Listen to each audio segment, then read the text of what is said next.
আৰম্ভ হল 12 বছৰৰ পৰা 14 বছৰৰ বয়সৰ শিশুক কোভিড প্ৰতিষেধক প্ৰদান কাৰ্যসূচী।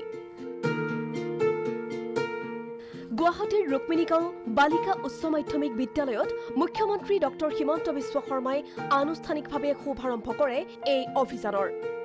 ইয়াৰ পিছতে প্ৰথমেই কৰ্বেভেক্স প্ৰদান কৰা হল স্বাস্থ্যমন্ত্ৰী কেশৱ মহন্তৰ কন্যাক। উল্লেখযোগ্য যে দেশজুৰি আৰম্ভ হৈছে 12 বছৰৰ পৰা 14 বছৰ বয়সৰ শিশুসকলক কোভিড প্ৰতিষেধক প্ৰদান অভিযান। একেদৰে বুধবাৰৰ পৰা অসমতো মুকলি হল এই অভিযানৰ। অসমত এই অভিযানৰ জৰিয়তে 2010 চনৰ 16 মাৰ্চৰ পূৰ্বে জন্মগ্ৰহণ কৰা 12-14 বছৰ বয়সৰ 13 কোটি 48 লাখ শিশুক প্ৰদান কৰা হ'ব কৰ্বেভেক্স নামৰ কোভিড প্ৰতিষেধক। ছাত্ৰ-ছাত্ৰীসকলক নিজ নিজ শিক্ষানুষ্ঠানত প্ৰদান কৰা হ'ব কৰ্বেভেক্স। শিশুসকলক কৰ্বেভেক্স গ্ৰহণ কৰিবলৈ অভিভাৱকসকললৈ আহ্বান মুখ্যমন্ত্ৰীৰ। 12ৰ পৰা 14 বছৰৰ শিশুসকলক দুটা পালিৰ এই ভেকচিন দিয়া হ'ব আৰু এই ভেকচিন পোৱাৰ লগে লগে আমাৰ শিশুসকলেও কোভিডৰ বিৰুদ্ধে যুঁজখনত নিৰাপদ অনুভৱ কৰিব।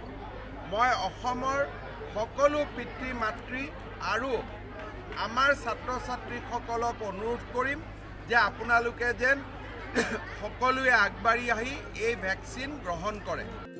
60 বছৰ ঊৰ্ধৰ লোকসকলক বুষ্টাৰ ড'জ ল'বলৈও আহ্বান মুখ্যমন্ত্ৰীগৰাকীৰ।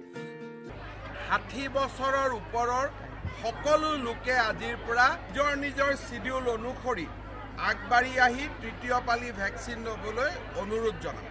আজিৰ উদ্বোধনী অনুষ্ঠানত উপস্থিত আছিল স্বাস্থ্যমন্ত্ৰী কেশৱ মহন্ত আৰু দিছপুৰৰ বিধায়ক অতুল বৰাও। ইফালে কৰ্বেভেক্স প্ৰদান কাৰ্যসূচীৰ মুকলি অনুষ্ঠানত মামাক কাষত পাই উৎফুল্লিত ছাত্ৰ-ছাত্ৰী। বহুত ভাল লাগি গ'ল আৰু ছাৰে আহিল আমাক অট'গ্ৰাফ দিলা, বহুত ভাল লাগি গ'ল। বহুত ভাল লাগিছে ছাৰক চাই, মামাক চাই বহুত আনন্দ হৈছে।